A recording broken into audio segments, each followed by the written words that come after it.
我相信你应该会像我一样，常常上网找有什么 iPhone 的 App 好用。可是你应该也有遇到过，这个 App 我在我的 App Store 里面找不到，为什么会这样子呢？这一个 App 呢，不是已经下架了，而是很有可能它是被 App Store 隐藏起来。大家好，我是申浩，欢迎来到我的频道。如果你是第一次看到我的话呢，先让我自我介绍我是一个喜欢苹果产品的马来西亚 KOL。我的频道主要的分享呢，就是如何正确的使用 MacBook 和 iPhone。如果你对这样子的资讯感兴趣的话呢，欢迎你就订阅我的频道吧。其实我在网上有找到很多个例子啊，不过今天呢，我就想跟大家分享的就是我觉得特别实用的一个例子，而这个方法呢是非常简单的。当然，如果你有比这个方法更好的话呢，也欢迎你留言分享给我哦。打开 App Store 过后呢，我们的右上方啊有一个我们自己的头像，就点击那个头像过后，我们会见到我们的 account， 然后再点击我们的名字，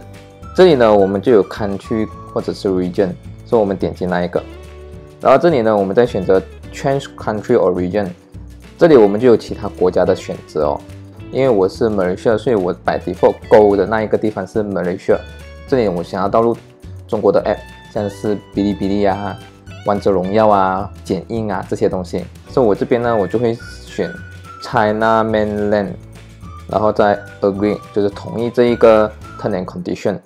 这里我们就不用去选那些付费的方式，我们这里写 No。这边呢我们只有看到一些 Require， 就是必须要填写的资料。这里有一个最简单方法，就是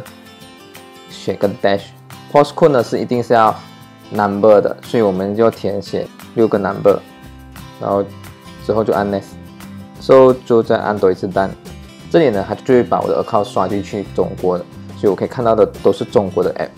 像刚才我们找不到王者荣耀嘛，现在我找王者荣耀，就有王者荣耀了，或者是剪映。对了。当然，在设置完过后啊，我是比较建议你可以把它设置回你原本的 country， 因为这样子的话呢，你原有的那个 app 就可以继续 upgrade 回来，要不然的话就可能 upgrade 不到咯。所以今天就是我要跟你分享的如何下载这些被隐藏起来的 app。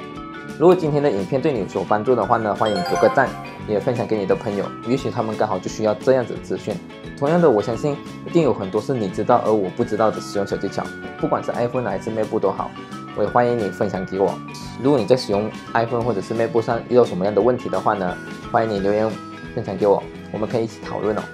那么我是申浩，我们下一个影片再见，拜拜。